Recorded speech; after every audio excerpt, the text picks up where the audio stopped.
انا اجيت اليوم على مود وحده من البنات المتدربات اللي عندنا. يا ست انا اسوق، ما عندي مشكله انه اسوق افرع، وما عندي مشكله انه انا هذا، بس انا اخاف انزل شارع. مع العلم ترى المنطقه الفرعيه اصعب من الشارع. ليش؟ لان تلتزمين بسرعه معينه، وخاف فلان يطلع، ذاك يروح، ذاك هذا، فيكون اكثر تركيز واكثر انتباه. فانا جيت على مود انه طلعتها شارع ورحت وياها. البنيه ما عندها ولا غلطه. عارفون شنو السبب؟ السبب مو لاقيه احد يشجعها بالبيت، معتمده على التدريب فقط، مع العلم انه هي تسوق. اوكي، طلعت وياها سوالف ضحك شي، وصلتني من منطقه التدريب لغايه الكورنيش. يعني ما عندها ولا غلطه اصلا، خذت يعني بسرعه وسوالف وضحك وما ادري شنو. تتذكرون الفيديو اللي قبل كم يوم نزلناه، البنيه اللي ترد روحها وهي تمشي؟ طبعا هذا الفيديو انا اكثر من مره نزلته، قلت يا بنات اذا انتم خايفين ان تطبقين موضوع الشارع وهاي انه اسوق بوحدك وتخافين، فردي روحك. تتذكرون اول شلون كنا ندرس؟ نفس الحاله. راح يصير قبالي انطى اشاره، راح احول، راح اروح مرايه جانبيه، وهكذا. هالطريقه كلش ممتازه، فدائما تنفع.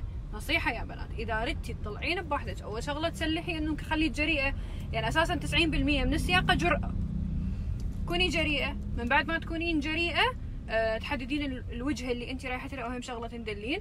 اوكي، بعدها اعرف نفسي واتخذ القرارات الصحيحه. اوكي، وارد لنفسي، ارد لروحي. اوكي، راح اروح، راح امشي، انا هسه دي، انا باعلن المرايات، كانما انه في احد وراك يرد لك. والله مره مرتين راح تستاذين الموضوع. اللي بتساقط شحالاتها. واوكي، الخلاصه يا بنات انه احنا اذا ما تعتمدين على نفسك وتشجعين انت نفسك، ترى ما حد يشجعك.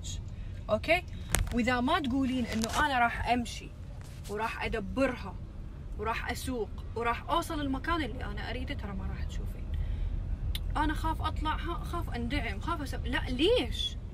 انا اقول بسم الله وتوكل على رب العالمين. انا ملتزمه بمسافات امان، ملتزمه بسرعه معينه، ملتزمه باشياء وقوانين ومرور الشارع. انزين ليش هالخوف؟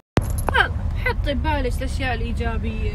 قومي روحي جيبي خبز، اول مشوار تسوينه الله وكيلك.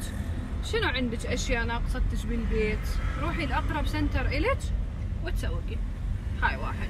ثاني شغله، اكون منتبهه.